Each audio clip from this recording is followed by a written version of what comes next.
ሙስሊሞች ክርስቲያኖችን በመንገድ ላይ ካገኟቸው ምን ማድረግ እንዳለባቸው ሙሐመድ ምን ብሏል? ሳይ ሙስሊም 2167 ላይ እንዲህ ይላል። አቡ ሁሬራ ሪፖርትድ አላስ ሜሴንጀር አስ ሴይንግ፣ አቡ ሁሬራ እንዳስተላለፈው ያላ መልእክተኛ ያለው ነው። ዱ ኖት ግሪት ዘ ጁ ኤንድ ዘ ክርስቲያን ቢፎር ዴይ ግሪት ዩ ኤንድ ዌን ዩ ሜት ኤኒ ዋን ኦፍ ዴም ኦን ዘ ሮድ ፎርስ ሂም ቱ ጎ ቱ ዘ ናሮስት ፓርት ኦፍ ኢት። ምን ይላል? አቡ ሁሬራን ያስተላለፈው ያላ መልእክተኛ ያለውን አይሁዶችንና ክርስቲያኖችን በመንገድ ላይ ስታገኟቸው በቅድሚያ ሰላም እንዳትሏቸው ሰላም እንዳላሏችሁ በስተቀር ይላል ወደ ጠባብ ቦታም ገፍትሯቸው ወይንም ግፏቸው ይላል።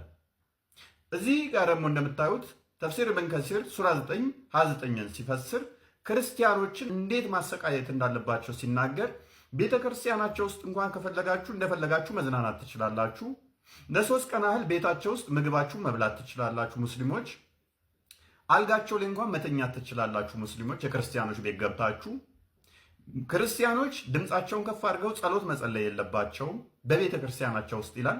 እናታቸው እንኳን ብትሞት ሙስሊሞች ካሉ አጠገባቸው ጧፍን ማብራት የለባቸውም ይላል። ፀጉራቸውን እዚህ ጋር እንዲለዩ መቆረጥ አለባቸው ይላል። የውርደት ቀበቶ ሁሌም መልበስ አለባቸው ይላል። ዩኒፎርም ልብስ መልበስ አለባቸው ይላል። እንዲሁም ደግሞ ንግግራቸው ከሙስሊሞች ጋር መመሳሰል የለበትም ይላል። እንደገና ደግሞ በጫማ መሄድ የለባቸውም ይላል። which means ጫማ ማጥረቅ የለባቸውም ክርስቲያኖች። እንዲሁም የተዋረዱ ሆነው ለሙስሊሞች ገንዘብ መክፈል አለባቸው ይላል። በተጨማሪ ደውል በቤተ ክርስቲያን ውስጥ ማሰማት የለባቸውም ይላል። ደውል የሰይጣን ድምፅ ነው ብለው ስለሚያምኑ ሙስሊሞች።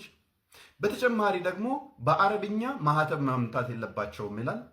በአረብኛ ማስተማር አይችሉም ይላል። መጽሐፍ ቅዱሳቸውን ፐብሊካሊ ወይንም ደግሞ ህዝብ እንትን በሚልበት ሁኔታ ማሳተም ማስተማር አይችሉም ይላል። ከእስልምና ወደ ክርስትና ሰዎችን መጥራት አይችሉም ይላል። ከክርስትና ወደ እስልምና እንዲሄዱ ግን ማበረታታት